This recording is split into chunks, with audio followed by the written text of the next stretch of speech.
we've looked at a number of areas, specifically DNA, Big Bang, cell, complex life, maths, probability, and the fossil records. And, we come from evolution. Well, if not, what are the implications? As I've mentioned a number of times, it does count how we live. You have an exam, your SSLC, PUC, +2 degree, professional exams. You also have a lifetime exam, a moral exam. It does matter how you live.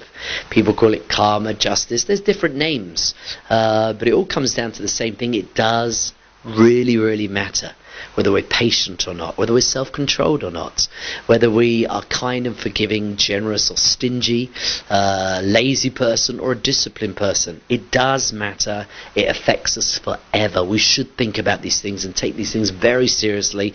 And my suggestion is, let's challenge. Let the professors rise up and challenge the evolution from science.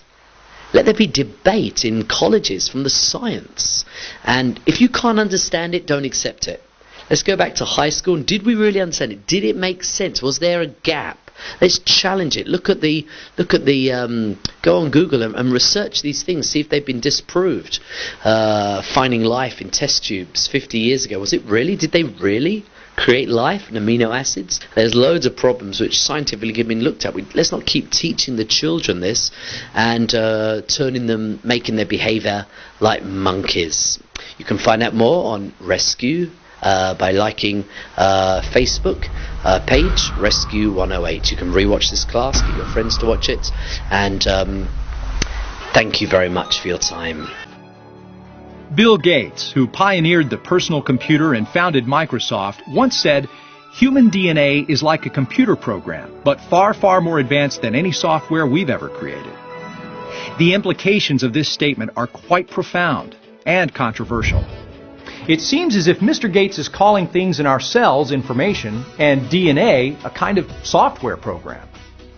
Most typically think of a computer as something we use to access the internet or to email a friend. However, that's an example of an electronic computer. We also have mechanical and biological computers.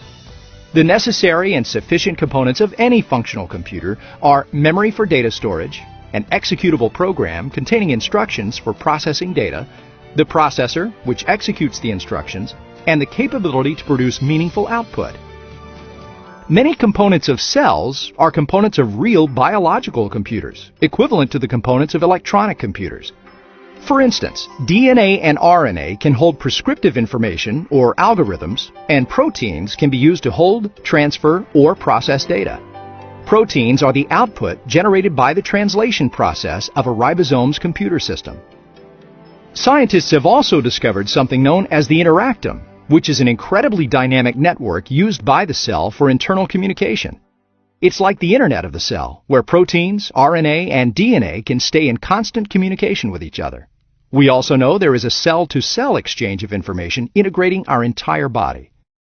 So, how accurate was Mr. Gates? Well, in 2010, the noted microbiologist Craig Venter and his team accomplished an incredible feat, surpassing their previous accomplishment of determining the complete sequence of the human genome. They created the first computer-designed, synthetically produced genome, which is the set of application programs for an organism.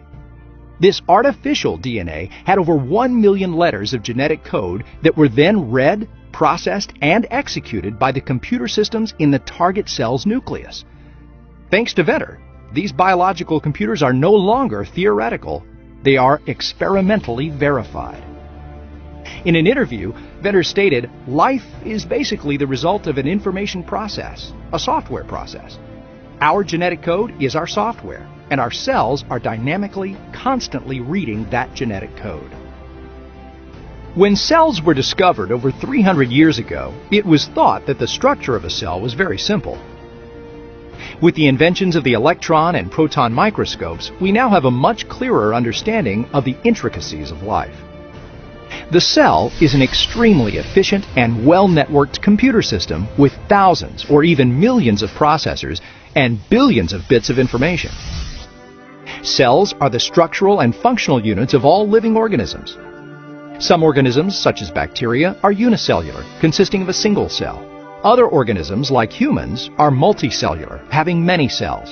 In fact, it's estimated that an adult human has over 100 trillion cells, and each cell is an amazing world of its own.